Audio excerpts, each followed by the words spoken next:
Bueno, ahora sí, entonces vamos a poder ver juntos el mensaje para hoy.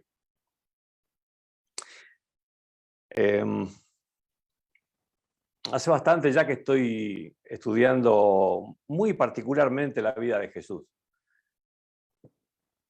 Por eso ustedes ven que cada vez que me toca compartir algo, rara vez les hablo de otra cosa, que no sea alguna situación, alguna vivencia de Jesús. La estoy estudiando en orden secuencial, o sea, tal como fue transitando Jesús la vida, desde antes de nacer, su nacimiento, su crecimiento como niño, adolescente, su bautismo y su ministerio. Y ahora se han dado cuenta ustedes, por los temas que venimos compartiendo últimamente, estamos llegando a la etapa definitoria de su ministerio, cuando él está ya muy cerca de la cruz. Los últimos temas que compartimos con ustedes hablaban de lo que pasó apenas una semana antes y aún menos de la muerte de Jesús. Y hoy también quería compartir algo de eso y alguna cosa que al menos yo fui descubriendo al estudiarlo así en forma tranquila y paso por paso lo que fue pasando en la vida de Jesús y muy particularmente en esta semana, última semana de Jesús. Saben ustedes que después de lo que fue la entrada triunfal que hizo Jesús a Jerusalén el día domingo, él volvió a Betania y después el día lunes, Jesús, sabiendo las cosas, lo complicadas y difíciles que estaban, fue a Jerusalén. No solamente fue a Jerusalén, fue al templo. Y en los atrios del templo, entre miles de personas, empezó a enseñar el Evangelio y a enseñar a la gente que con una tremenda sed de escuchar el mensaje de salvación se apiñaban en torno a Jesús. Y mientras esta maravilla pasaba, recordamos que estamos en el entorno inmediato de las Pascuas, por lo tanto, si habitualmente había mucha gente, en esta oportunidad había, pero muchísima más. Y la presencia de Jesús convocaba. Y Lucas, el capítulo 20, versículo 1 y 2, nos cuenta algo que, porque no es el tema que vamos a ver ahora, esto lo cuento solamente como un antecedente y contexto. El tema que vamos a ver está después en Mateo 21, pero lo que vamos a ver ahora como un antecedente para comentarlo nomás es que en Lucas 20, versículos 1 y 2, nos cuenta lo que pasó cuando Jesús está ahí en el atrio del templo sabiendo que los líderes están buscando simplemente la oportunidad para matarlo, porque su sentencia está firmadísima. No hay ninguna duda de que Jesús termina muerto en días, pero Jesús no le esquiva a esa crisis, a esa situación, y va al templo y públicamente empieza a enseñar a la gente con lo que obviamente, si lo odiaban antes, imagínense ahora cuando Jesús se pone a predicar. Y lo peor es que el efecto de la predicación de Cristo es algo terrible porque la gente se agolpa al lado de él para escuchar ávidos su mensaje. Y Jesús manifiesta al hacer esto una autoridad desconocida para los líderes. Desconocida porque ellos tenían un liderazgo. Tenían ropas que así lo atestiguaban, tenían cargos que estaban escritos y decían que tal persona es sumo sacerdote y tiene el liderazgo hasta tal fecha, y era el liderazgo establecido, la autoridad nombrada y legal, pero no conocían la autoridad de Jesús. Ninguno de ellos que se pusiese a intentar predicar podría hacerlo como Jesús lo hacía, y mucho menos serían seguidos como Jesús lo estaba haciendo. Entonces le temían.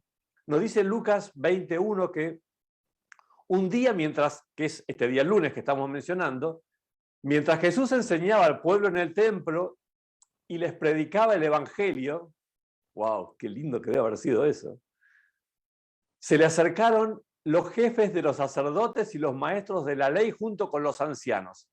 Te das cuenta que se viene la plana mayor encima de Jesús, que está haciendo esta obra maravillosa con la gente. Y entonces le tiran toda su autoridad encima y le dicen, dinos, ¿con qué autoridad haces esto? Lo interrogaron. ¿Quién te dio esa autoridad? Básicamente le están reprochando a Jesús, ¿quién te crees que sos para estar haciendo lo que estás haciendo? Esto lo menciono así al pasar nomás. Si ustedes siguen la historia saben cómo fue el desenlace de todo esto. Yo solo quería mencionar que estábamos en una situación que nos está pintando lo que va a ocurrir al día siguiente, que es lo que sí vamos a ver ahora. Y bueno, lo que pasó fue que esta tirantez había aumentado muchísimo y casi, o sea, si vos te pones en el lugar de los líderes judíos, ¿sabés quién era Jesús para ellos? El enemigo público número 1. Si a alguien había que eliminar era Jesús. Jesús era su gran enemigo, su gran problema. Bien, vamos a Mateo. Vamos a Mateo, el capítulo 21, versículo 28. Ahí frente a esta situación que se había dado, Jesús les cuenta una historia, una parábola a los que lo están oyendo. ¿Quiénes son los que lo están oyendo? Una multitud increíble de personas comunes y un grupo de personas no comunes, que eran estos líderes que mencionamos hace un momento. Y entonces Jesús avanza la historia o introduce la historia contándoles así. Miren lo que dice la primera parte, estamos en Lucas 21, 28, ¿no? Así que si alguno no tiene la Biblia, vaya y búsquela, porque quiero que lo lea de su Biblia, esto que vamos a ver, ¿no? Dice que Jesús les empieza a decir así la parábola. ¿Qué les parece? ¿Te das cuenta la introducción? Jesús los está motivando a razonar y pensar. Él les va a hacer un planteo, les va a contar algo, y lo que quiere es que reflexionen sobre eso, porque quiere escuchar una devolución después de ellos con respecto al planteamiento que Jesús les va a hacer. Entonces, ¿qué les parece? Continuó Jesús. Y ahora veamos los protagonistas. Había un hombre que tenía 2 hijos. Si conoces esta parábola, sabrás que es una parábola en la que Jesús está dejando una lección muy fuerte. Pero, ¿sabés qué es lo que me impacta de esta introducción que le está haciendo? Mirá los protagonistas. Había un hombre, ese hombre, ¿sabés quién es? Ese hombre es Dios. Y dice que ese hombre tenía 2 hijos. Esta parte, ¿sabés? Me impacta mucho. Porque ¿sabés quiénes eran estos 2 hijos? Estos 2 hijos estaban representados por aquellos fariseos, líderes que estaban acosando a Jesús en este momento y por el común de la gente, o sea, la gente normal que lo estaba acompañando. Y lo que me llama la atención de esto es que aunque los líderes consideraban a Jesús su enemigo público número 1, cuando Jesús está contando esta ilustración, ¿te das cuenta cómo los está llamando a ellos? No les dice mis enemigos. ¿No te impacta que Jesús los esté llamando en este contexto y en este momento hijos? Está queriendo Jesús, por impresionante que nos suene esto, que estén sintiendo estos líderes que habían decidido ya matar a Jesús. Jesús quería que entiendan que Dios los consideraba a ellos sus hijos y que lucharía por salvarlos. A mí esa parte me impacta, ¿no? Porque no el hecho de que las personas lo consideraran a él enemigo hacen que él los considere a ellos enemigos, no, siguen siendo sus hijos. Por eso, no sé si ustedes vieron el título que le habíamos puesto al tema de hoy, que estaba íntimamente asociado con el tema que estamos viendo. Ahí no sé si se va a ver, no creo, no se va a ver, no. Pero bueno, el nombre del tema de hoy era familia problemática, ¿no? Porque es esta de la que Jesús está planteando, es esta de la que Jesús está hablando. Familia problemática porque, ¿sabes qué? Es la familia de Jesús. ¿Qué? ¿La familia de Jesús es problemática? Sí. Y si no estás muy de acuerdo conmigo, no sé, mirate un rato al espejo y contame, ¿viste? Pero somos complicados. Las personas que integramos la familia de Dios, no por integrar la familia de Dios, de repente somos una maravilla de personas, dignos de ser alabados por todo el mundo y de ser un ejemplo para que todos digan, mirá, qué grande debe ser Dios y tiene hijos tan buenos como estos. No es tan así la cosa. Y la verdad es que la familia de Dios ha sido complicada a través de los tiempos, lo es en la actualidad y lo continuará siendo. Porque la familia de Dios está compuesta por un montón de personas como vos y como yo. Y entonces, acá lo que veo claramente es que Jesús tiene dos clases de hijos. Lo que Dios tiene y cuenta en esta parábola son dos clases de hijos. Nos va a contar que Él tiene hijos que le hacen caso y tiene hijos que no le hacen caso. Pero hijos al fin, yo te pregunto, ¿a quién ama más el Padre? ¿A los hijos que obedecen o a los hijos que desobedecen?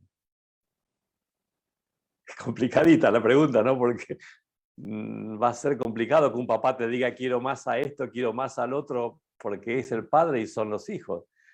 Saben que esto lo menciono ahora antes de leer los siguientes versículos o antes de ver cómo continúa el que ya habíamos comenzado, porque, ¿sabes lo que dividía a la gente que estaba con Jesús en este momento? Porque yo te dije, estaba la gente común, que venía ávida de escuchar la palabra de Jesús, y estaban los grandes señores, los grandes representantes del pueblo de Dios, los que tenían la autoridad legal en todo el sentido y la amplitud de la palabra. A ver, los que tenían la autoridad legal son toda gente que públicamente había expresado y decía y defendía que obedecían a Dios y que ellos eran siervos de Dios y enseñaban al pueblo acerca de Dios. Esos eran los líderes. Y por otro lado estaba la gente común. ¿Está bien? La gente común que por ahí no era tan jugada, ¿no? Era un poco más tranquila en la relación con Dios. Inclusive entre ellos, entre la gente común, también estaba gente que más que común eran de los más retobados, yo te diría, ¿no? De la gente más complicada. Es que cuando Dios les dice, este es el camino, por acá hay que ir, hay que tener este tipo de comportamiento. Yo espero esto que hagas en tu vida para que te vaya bien. Bueno, había entre esa gente un montón que decían, no, perdón Dios, yo hago con mi vida lo que quiero. Yo soy libre, vos no me vas a decir a mí lo que yo tengo que hacer, yo hago mi vida como quiero. Y así había gente que se había convertido en traidores a la patria, que eran los cobradores de impuestos, prostitutas que arruinaban su vida y la de muchas otras personas más, y gente que así abiertamente había dado la espalda a Dios. Dios le decía, hace esto, ellos decían, no, yo hago lo que a mí se me da la gana, Dios, déjame ser feliz, hacer la vida a mi manera. Ese es el tipo de gente que rodeaba a Jesús. Y ahora mirá entonces cómo el Señor continúa dando la explicación de esta enseñanza sobre la cual Él quiere una opinión. Dice que se dirigió al primero y le dijo, y le pidió, hijo, ve a trabajar hoy al viñedo. Yo no sé mucho cómo funcionan las familias hoy, ¿no? Pero te puedo sí decir y asegurar cómo funcionaban en el tiempo de Jesús. La palabra de el Padre tenía una autoridad absolutamente indiscutible. Si el padre le decía a uno de sus hijos, hoy quiero que vayas a trabajar a la viña, el hijo simplemente le hacía caso al papá, por todas las razones que vos quieras, porque es el padre, porque lo ama, porque aprendió a ser obediente en la vida, porque sabe que necesita el padre esa tarea para hacer lo que sea. Ni se plantea discutirle al padre. El hijo simplemente, cuando el padre le pide, el hijo va y se acabó. Un gran respeto al padre había, particularmente en aquel tiempo. Yo sé que hoy también está, pero quizás en ese tiempo era todavía mucho más acentuado. Por eso cuando el padre se acerca a su hijo, a su querido hijo, y le dice, hijo, quiero que vengas hoy a trabajar a la viña. Y entendé bien, no le está diciendo así, mirá, hijo, no sé si estás muy ocupado hoy, pero si no te fuera mucha molestia, ¿será que podrías ir, podrías considerar la posibilidad de ir a trabajar a la viña? Si estás muy ocupado no te digo nada, pero si no lo estuvieras, ¿será que podrías? No, no está pasando por ahí. El padre está bajando una indicación, ¿te das cuenta? La indicación que le está diciendo es, vení a trabajar a la viña. No le está preguntando, no le está pidiendo opinión. El padre está dando una indicación al hijo. Y el hijo, el versículo 23, si uno leyera esto en el contexto en el que Jesús lo dice, se te pondrían los pelos de punta. Porque este hijo, este atorrante acá, al que el padre le está diciendo, anda a trabajar a la viña, le dice, no quiero. ¿Cómo que no quiero? Hoy por ahí los chicos son un poco más mañosos y el no quiero, vos lo escuchás un poco más. Pero te aseguro que en el tiempo de Jesús esto no era así. No era común este tipo de actitud. Era altamente agresiva. No quiero, contestó. Ay, ¿cómo que no quiero? Qué mal se sintió este padre cuando este hijo suyo, le salta con esto, con este martes 13, ¿no? Qué tristeza provocó en el dolor de este padre. Vos no sé si te podés imaginar, pero qué tristeza. Y así quedó ese encuentro de ese papá con su hijo. Solo que el versículo no terminó ahí y el versículo continúa diciendo que este caradura, este rebelde, después de decirle que no a su papá, lo pensó, ¿viste? Dice que se arrepintió. Y al final fue a trabajar. Así que le hizo pasar un mal momento al papá, pero al final hizo lo que el padre le pidió. Fue y trabajó en la viña. Bueno, ¿te das cuenta por qué pusimos por título una familia muy, muy complicada, ¿no? Bueno, entonces el padre se dirige ahora al segundo hijo. Estamos ahora en el versículo 30. Y le hace exactamente el mismo pedido, le da exactamente la misma orden que le dio al hermano. Dice, luego el padre se dirigió al otro hijo y le pidió lo mismo. Y este contestó, sí, señor. Mira, ni siquiera le dijo, sí, papá. No, no, no. Es como que lo pone al padre allá arriba. Más que sí, papá, le dice, sí, señor, como reconociéndole toda la autoridad que tiene sobre él y respondiéndole como un buen hijo, como corresponde que un buen hijo le diga a su padre para que se sienta bien y que sepa que puede contar con él para lo que quiera, ¿no es cierto? Sí, señor, yo voy a ir. ¿Cómo no voy a ir? Obvio que voy a ir. Ah, qué bueno, ¿no? Qué tranquilidad para el padre tener un hijo así de cumplidor, qué lindo. Solamente que el versículo no terminó. Las siguientes palabras a esto es, pero no fue. ¿Cómo que no fue? Pero acaba de decir al padre en la cara diciéndole, papá, voy a ir, tranquilo, sí, por supuesto, contá conmigo, acá estoy para servirte. El papá se fue y este dijo, a la viña. No, yo no voy nada. Y no fue. Qué tremendo esto, ¿no? Qué familia complicada. Porque si yo te preguntara cuál de los dos hijos se portó bien, te pongo en un problema, porque la verdad que los dos fueron un desastre.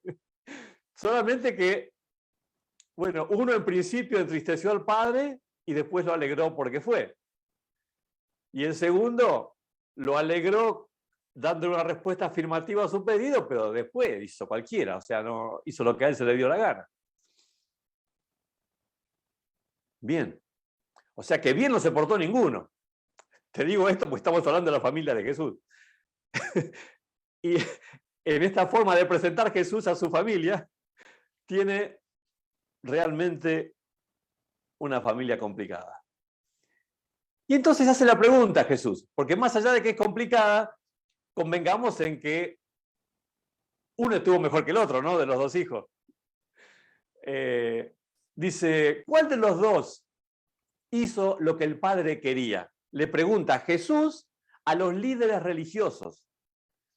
¿Cuál de los dos hijos fue el que hizo la voluntad del padre? Y ahora entonces los líderes van a dar la respuesta al planteo que Jesús les hace, según lo que ellos escucharon, según lo que entendieron. Y entonces ellos dijeron, el primero. ¿Estás de acuerdo con la respuesta de esta gente? Que fue el que se portó, bueno, el que hizo la voluntad del padre es el primero que dijo que no, pero después la hizo. Y sí, ¿no es cierto? Porque el otro, por más que dijo que sí, después no hizo nada. Así que estamos de acuerdo con ellos. La respuesta fue correcta entonces. Bien, el primero. Cuando ellos responden esto, Jesús le está queriendo abrir los ojos, ¿sabes? Para que ellos, si estuvieran dispuestos a permitir que el Espíritu Santo ilumine su entendimiento, comprendieran lo que estaba ocurriendo delante de sus ojos. Comprendieran lo que estaba pasando con esa multitud de pecadores que rodeaban a Jesús y con ellos mismos, santos líderes que estaban en su presencia. Jesús les dijo, ¿saben? Les aseguro que los recaudadores de impuestos, la gente más despreciada por los líderes, y las prostitutas, van delante de ustedes, le está diciendo a los sacerdotes, líderes, maestros de la ley, van delante de ustedes hacia el reino de Dios. O sea que de entre toda la gente que está reunida ahí en los atrios del templo, rodeando a Jesús, que estaban los santos líderes y el pueblo en general. Los que iban delante al reino de Dios no eran los líderes, los que iban delante eran las prostitutas, los recaudadores de impuestos. Qué tremenda verdad les estaba contando Jesús, qué durísima que es esta verdad que les está contando. Pero ¿sabes por qué lo hace Jesús? Siempre cuando escuches a Jesús hablando, busca este detalle, porque es la clave de las palabras de Jesús. Siempre Jesús está buscando la salvación del interlocutor, la salvación de aquel con quien él está hablando. Siempre es así, esto es un común denominador. Él, estando en forma de Dios, se hizo hombre, ¿para qué? Para salvar a todo aquel que en él crea. Para que no se pierda innecesariamente, sino que tenga vida eterna a todo aquel que confía en Jesús. Acá, cuando él está hablando con esta gente, no está hablando con los amigos que responden y los enemigos que lo quieren atacar. No, está hablando con todo un grupo de hijos suyos que él está buscando desesperadamente salvar. Entre ellos, unos que en principio se habían portado realmente muy mal para con Dios, porque las prostitutas habían tenido muy mala vida, habían dado la espalda a Dios, sabían lo que tenían que hacer y sin embargo eligieron una muy mala vida, lejos de lo que es la voluntad de Dios. Pero ¿sabes qué? Cuando escucharon predicar a Juan el Bautista, cuando escucharon que el reino de los cielos se había acercado, que el Mesías venía, y cuando escuchaban a Jesús predicar, esos corazones duros que daban la espalda a Dios, empezaron a ceder a la voz del Espíritu Santo y dejaron de ser el tipo de personas que eran y empezaron a ser personas que hacen la voluntad del Padre Celestial. ¿Habían sido prostitutas? Sí, sí. Su historia la tenían sucia, sí, pero esa historia pertenecía al pasado y ahora estaban siguiendo a Jesús e iban delante del reino, en el camino al reino de los cielos, delante de los máximos líderes del pueblo de Dios. Los recaudadores de impuestos, gente que sabía, o sea, gente que buscó la plata, la comodidad, sin importarle lo que hacía, explotando a sus propios hermanos conciudadanos, siendo siervos del imperio dominante, los tan odiados romanos. No les importaba nada. Con tal de tener la plata que necesitaban y querían ellos, no les importaba nada. Mala gente, recaudador de impuestos. Y sin embargo, cuando también escuchaban los mensajes de Juan el Bautista, los mensajes de Jesús, esa mala gente que le había dado la espalda a Dios durante su vida, cuando fueron impactados por Jesús, no podían cambiar lo que eran, lo que fueron, pero sí podían permitir que Dios cambie sus vidas de ahí en adelante. Los recaudadores de impuestos dejaron esos trabajos y pasaron a ser de los más fieles seguidores de Jesús. Esto es lo que Jesús le estaba explicando a toda esta gente. Y también le estaba explicando que había otros también acá presentes. Ellos, los líderes. Gente que se había comprometido públicamente a servir al Señor. Y sin embargo, en la oscuridad tramaban el asesinato del Hijo de Dios. El asesinato del Salvador. Con tal de mantener esa autoridad que habían comprado, conseguido políticamente de alguna manera, la conservarían cueste lo que cueste. Aunque mantener esa autoridad significa asesinar a Jesús. A todo esto, Jesús los sigue llamando sus hijos. Al llamarlos sus hijos, los está invitando a reflexionar y a que sepan que no han sido desechados por el Padre, sino que están siendo invitados a seguir la voluntad del Padre. Y dice el versículo 32 que Juan fue enviado a ustedes a enseñarles el camino de justicia y no le creyeron. Juan el Bautista había tenido mensajes muy fuertes para con el liderazgo judío, pero lo despreciaban. ¿Sabes por qué? Porque Juan era un don nadie, como Jesús. O sea, ¿dónde se había instruido Juan el Bautista? ¿Dónde se había instruido Jesús? Eran nadie. ¿Quién era la familia de Juan? ¿Quién era la familia de Jesús? Nadie. Ellos sí, eran hijos de algún importante antecesor judío, de alguna familia renombrada, habían estudiado en las facultades más importantes, habían sido nombrados con cargos jerárquicos de relevancia. Entonces despreciaron a Juan y su mensaje, lo que involucraba también despreciar al Espíritu Santo, que era quien hablaba a través de Juan. Despreciaron a Jesús. Y él continúa diciendo, no le creyeron. Pero los recaudadores de impuestos y las prostitutas sí le creyeron. E incluso después de ver ustedes todo esto, no se arrepintieron para creerle. ¿Saben? Claro, el mensaje es duro, ¿no? Pero bueno, es que la realidad era dura. Su corazón, el corazón del liderazgo judío estaba muy endurecido.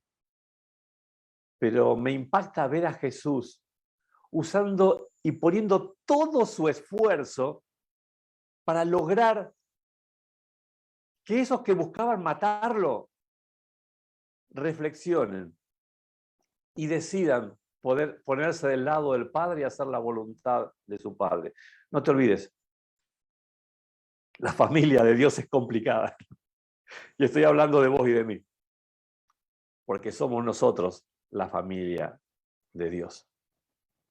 Nos bautizamos, sí, nos arrepentimos de lo que éramos y queremos ser mejores personas al lado de Jesús, pero te digo una cosa, la decisión que un día tomaste de bautizarte es la misma decisión que necesitas tomar cada día para continuar haciendo la voluntad de Dios. Porque la idea de ser parte de la familia de Dios no es que en algún momento histórico de nuestra vida lo aceptemos y hagamos su voluntad en ese momento histórico de nuestra vida, sino que la voluntad de Dios vayámosla haciendo cada día, constantemente, siguiendo sus pasos hasta que Él venga. Así que el mensaje por ahí que tal vez quería compartir hoy es que, más allá de reconocer que somos complicados, decidamos, te invito a que decidamos seguir a Jesús, seguir el camino que el Señor nos manda, porque ese es un camino que seguro termina bien. Por eso es que te invita a transitarlo juntos. Él vino a salvarnos y cuando te invita a andar por este camino, te invita a que vayas por ese camino, puede ser que te lleva a la salvación. Seguir su voluntad es alcanzar la salvación. Ojalá que el Señor te bendiga a vos, me bendiga a mí para que la hagamos, porque somos complicados. Pero más allá de eso, sigamos a Jesús, que está muy pronto el encuentro que tendremos con Él. Ese encuentro que será un encuentro definitorio para no separarnos nunca más.